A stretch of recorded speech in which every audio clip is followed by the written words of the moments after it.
US urges Nigeria to step up protection of Christians or they might come in. The United States has urged the Nigerian government to take stronger and more decisive action to protect Christian communities or the US military might fully come in. This followed the abduction of more than 170 worshippers in Kaduna State, an incident that has once again heightened concerns over religiously motivated violence in Nigeria. The Kaduna State government and the police initially denied the abduction on Monday, but the police later reversed their position on Wednesday, confirming that the worshippers were indeed taken. Imagine 170 people. How did they pack them? What did they use in packing them away? Can you imagine? The abductors have reportedly demanded the return of 17 motorcycles valued at 28.9 million naira, which they claim were seized, can you imagine, during recent military operations. Wow. As a condition for the release of the victims. Wow. Speaking in a high-level U.S.-Nigerian working group meeting in Abuja on Thursday, U.S. Undersecretary for Political Affairs Alison Hooker said that while some progress has been made in recent months, recent attack shows that Nigeria must do more to guarantee the safety of Christians and their right to practice their faith freely. Hooker said, "Today we are here to discuss how we can work together to deter violence against Christian communities, prioritize counter-terrorism and insecurity, investigate attacks and hold perpetrators accountable, and reduce the number of buy-ins, forced displacement and abductions of Christians, particularly in the North Central states."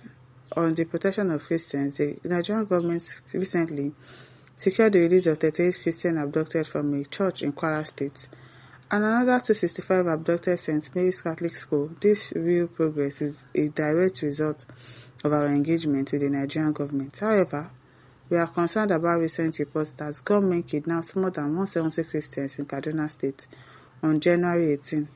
The government of Nigeria must do more to protect Christians and their right to practice their faith freely and safely.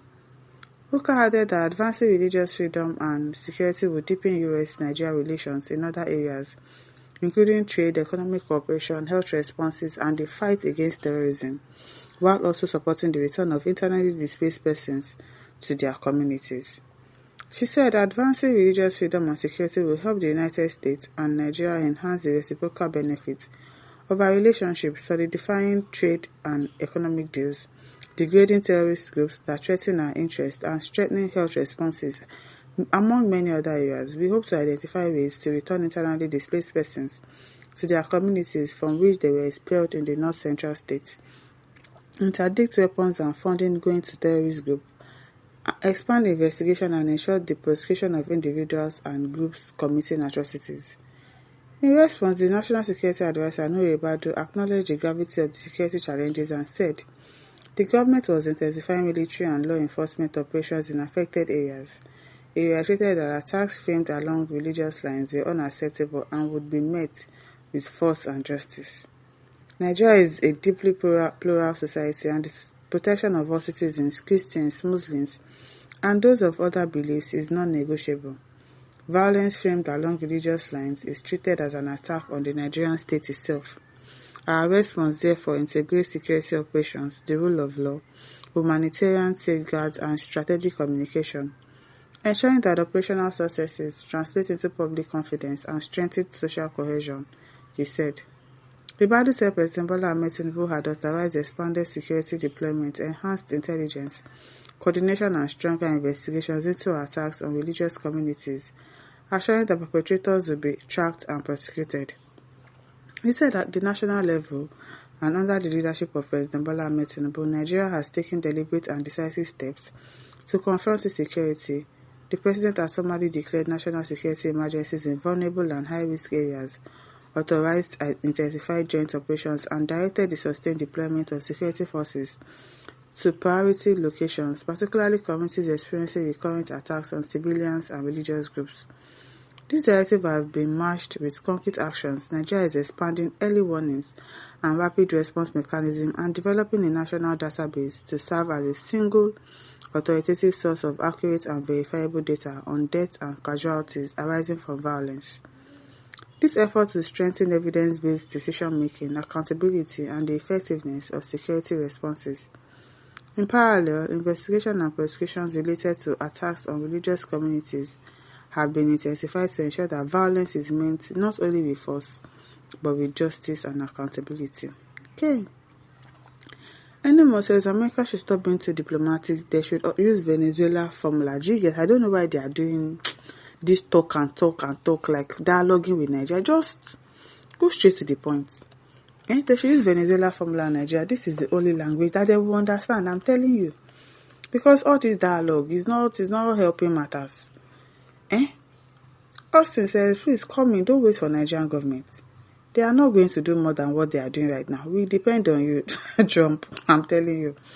Babedi said, President Trump, please, we the Christians in Nigeria have come to really understand that you are God sent to come and help us, to save us in this part of the world. Please do come in full action to help us to be free from this genocide against Christians in Nigeria. With the little you have done, we are seeing something different. We want US to come and take charge of Nigeria. If that will be possible, I'm telling you, just take over everything.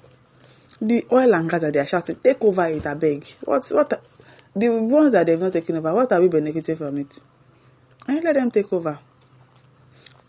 Tomorrow they says Trump's diplomatic approach to Nigeria security is alien to the Islamic terrorists. Full gun blazing is the solution in wars people buy. I'm telling you. That approach, this talking, this dialogue, they don't understand dialogue. That gun blazing is what they should actually do. Edward says, please, Mr. Trump, come with your full land soldiers to engage in full-scale military operation in Nigeria against the bandits and jihadists. The Nigerian government are not pushing deep about it. They don't even care. They don't care. James Hansen says, what is the name of the cleric that went there and said no such incident took place in Nigeria? If Nigeria must fight insurgents, first thing to do is to isolate political Christians. Apostle Gabriel says, okay, please come in. More mates warning, more life costs. Our government don't care about us at all. That's the thing, they don't care. Now election that they discuss, so exactly now 2027, 9 day their mind. They don't care about anything. QS says, Mr. Trump, Fulani bandit terrorists to buy all Christians in Nigeria. If you did not come to wipe and neutralize these bandits away, please come quickly, President Trump, sir. Sifa says, stop the noise making and coming fast. Charles says, this statement means the bribery of the $9 million USD to American lobby firm is now working since Trump military strike invasion has started making this kind of confused statements. Uchi says, please, Trump, Nigeria strongly needs electoral security. If you love Nigerians who are pining in hunger, kindly provide us with electoral security in 2027. That one too. Oluwayemi says, CDS will not speak about this kidnapping now, but when America step in, they will begin to rant that they want to buy Muslims. Don't mind them. Don't mind them. Odema says, Kuka said this is not genocide. So, dear priest, what is this? Don't mind them. Yeah, people. My listeners, don't forget to like, to share, to subscribe. Thank you for listening. See you some other time. Bye.